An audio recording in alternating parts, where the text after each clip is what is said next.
Oi, aqui é Fernanda Fratarola do site passeumtofo.com.br e do blog fernandafratarola.com.br.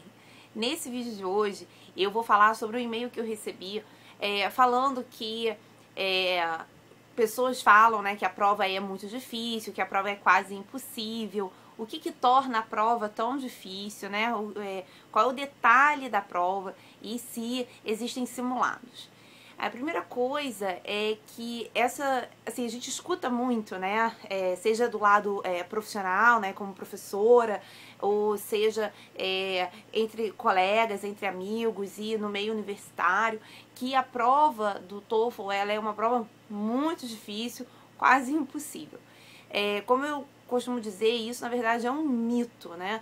Isso é uma coisa muito propagada, seja pelos cursos de inglês que propagam que a prova é muito difícil e que você precisa se preparar 1 ano para fazer a prova, você precisa se preparar 6 meses para fazer a prova, estudando todos os dias, durante 6 horas, e que você necessariamente tem que fazer a prova 2 vezes. Eu já conversei algumas vezes sobre isso com vocês, né? Sobre esses mitos que são, esse mito assim que é muito propagado. Pelo curso de inglês, né, pelos cursos em geral, principalmente para que você fique preso esse tempo, né, no curso, e pelas pessoas, porque o que acontece muitas vezes é que as pessoas não se preparam para fazer a prova. Muita gente vai fazer a prova na surpresa, vai fazer a prova sem saber como a prova é, vai lá, agenda a prova e vai. Tem gente que ainda procura alguma coisa, né, vê um exercício online, que não necessariamente é um exercício fiel à prova, a não ser que você vá no site da ITS e veja um exercício oficial, não necessariamente você vai estar vendo um material que de fato é igual ou muito semelhante à prova. Existem muitos exercícios na internet, principalmente do TOEFL IBT, e quando você vai ver o exercício, é um exercício, na verdade, nem tem na prova, né? Aquela estrutura, aquele modelo de exercício. Mas como a pessoa não sabe, ela vai lá, dá uma olhada, faz alguns exercícios e vai fazer a prova. Então, se você vai fazer a prova e você não está preparado, você não sabe como a prova é, você não sabe o que cai ou como cai, você fez 1 ou 2 exercícios online, não necessariamente de uma fonte confiável, é claro que você vai achar a prova difícil. Isso aconteceria em qualquer prova, né? Se você vai fazer uma prova na sua faculdade, uma matéria que você não assistiu às aulas por qualquer motivo, você não estudou em casa, você chega lá e é pego de surpresa na prova, você vai achar a prova difícil. Você não está preparado para ela. E embora isso possa parecer não muito comum, né? Ah, mas as pessoas não fazem isso, Fernanda. Fazem. As pessoas fazem isso com muita frequência. Eu recebo sempre e-mails de pessoas que fizeram a prova sem saberem como era a prova. Foram fazer a prova porque achavam que a prova era simplesmente uma prova de inglês. E aí a pessoa acha que se ela sabe inglês, eu sou intermediário para avançado, eu sou avançado, eu não preciso me preparar.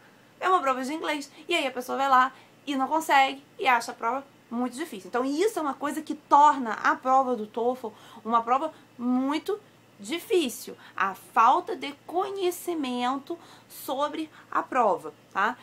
Uma outra coisa que as pessoas julgam também um pouco mais complicado é que a prova do TOEFL, principalmente a do TOEFL IBT, é uma prova muito baseada em listening, né?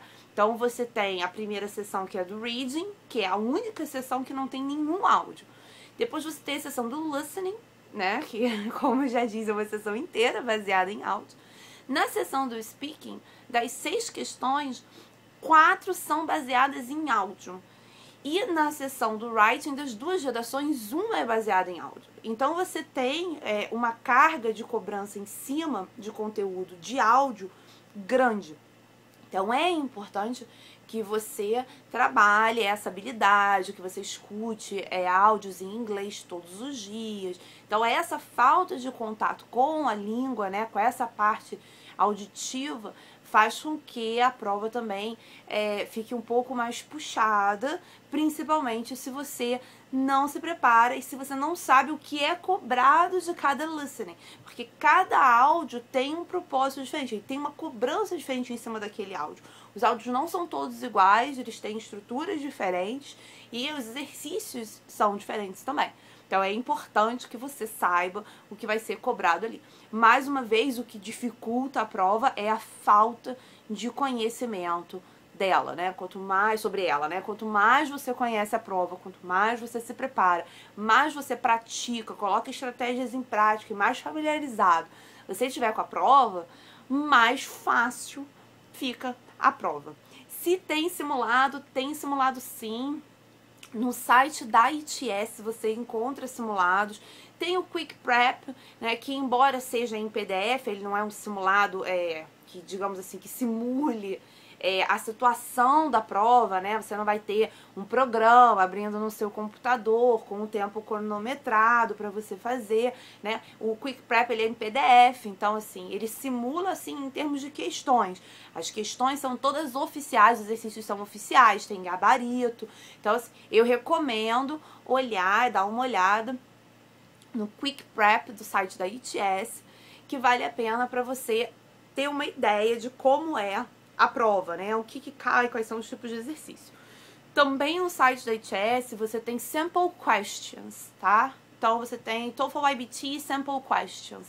Lá vai abrir um programa e aí dá pra você ter uma ideia um pouquinho melhor, assim, da simulação, assim, da realidade da prova, né? O que vai aparecer na sua tela.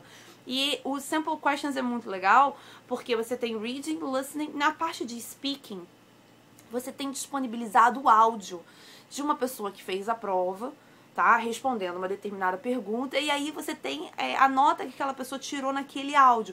Então é legal para você se situar assim um pouco e saber um pouco como é, né?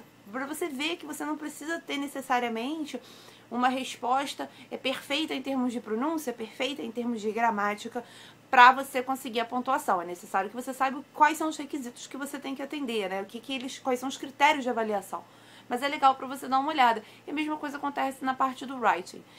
No site da ITS também, a ITS disponibiliza o Online Practice. O Online Practice, ele é pago, tá? Ele não é gratuito. Mas ele simula realmente a prova. São provas passadas. Você vai escolher, ele custa $44,95, se eu não me engano, $45, né? E você vai fazer como se fosse prova. Você não tem a opção de começar a fazer, pausar e terminar de fazer depois. Você vai sentar, você vai disponibilizar 3 horas e pouquinho do seu tempo. Você vai sentar na frente do computador e você vai fazer o reading cronometrado certinho. O tempo acabou, você não pode continuar. Listening, mesma coisa, tempo cronometrado, acabou. Speaking, o programa vai gravar as suas respostas. Writing, ele grava a sua redação.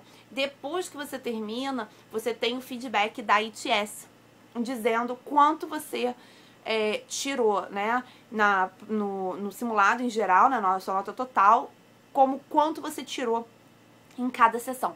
O feedback geralmente sai em coisa de 15 minutos, 20 minutos, é uma coisa assim, bem rápida. Geralmente, com os meus alunos, o que eu recomendo, né, o que os meus alunos fazem, eles fazem esse simulado online practice, depois que eles concluem o curso. Então, depois de ter estudado todas as estratégias, ter colocado todas as estratégias em prática, ter feito diversos exercícios, ter feito 3 simulados, é a última coisa que eles fazem. Perto da prova, eles fazem o online practice, só para fechar com chave de ouro o curso. O que eu recomendo se você fizer o online practice por conta própria, que você, primeiro, como é um dinheiro, né, que você vai investir, você vai pagar para fazer, não adianta você fazer na base da surpresa, né? Cai na mesma questão da prova. Se você faz na base da surpresa, vai ser muito difícil e é um dinheiro que você vai pegar e talvez você não aproveite essa oportunidade. Você não vai aproveitar o simulado, porque você não vai ter o que colocar em prática, você não vai ter o que praticar no simulado. Então, o ideal é que você primeiro estude, que você conheça as estratégias, que você pratique. Lembrando que é sempre importante que você praticando, estudando as estratégias, que você tenha um professor especializado no TOEFL para corrigir o seu speaking e as suas redações, assim como te ajudar na parte do reading e do listening. É muito importante que você tenha feedback. Não adianta você chegar em casa e ficar escrevendo redação sem ter ninguém para corrigir a sua redação, sem ter um professor para te dizer se a sua redação está nos moldes do TOEFL ou não, se o seu speaking está atendendo o que é esperado daquela resposta que você está dando, porque a redação do TOEFL não é uma redação qualquer, o speaking não é um speaking qualquer. Você tem critérios de avaliação muito específicos para acertar, né, para preencher. Então é importante que você tenha esse acompanhamento, mas sempre que você fizer um exercício ou que você for buscar informação, eu recomendo que você busque no site da ITS. É muito melhor você estudar com o material oficial do que acabar se preparando com material que pode não ser tão fiel assim. Lembrando que é um mito que a prova é quase impossível. Não há mistério na prova do TOEFL. A prova do TOEFL é uma prova simples, né? Ela não é fácil, tá? Mas ela é simples para quem sabe o que fazer, para quem sabe as estratégias, para quem sabe que respostas dar, como estruturar as respostas. Não há dificuldade. Não há necessidade de você se preparar em um ano. Não há necessidade de você se preparar em 6 meses, estudando 6 horas todos os dias. E não há necessidade de você fazer necessariamente a prova 2 vezes. Você estando bem preparado, você consegue se preparar, você consegue estudar em 2 meses, 1 mês, né? Em 4 semanas, de 4 a 8 semanas é possível você fazer uma boa preparação, fazer uma ótima prova e conseguir um excelente score. É isso aí, deixe seu comentário aqui embaixo. Se está assistindo a gente pelo nosso canal no YouTube, não esquece de se inscrever. Espero que você tenha gostado desse vídeo e até o próximo.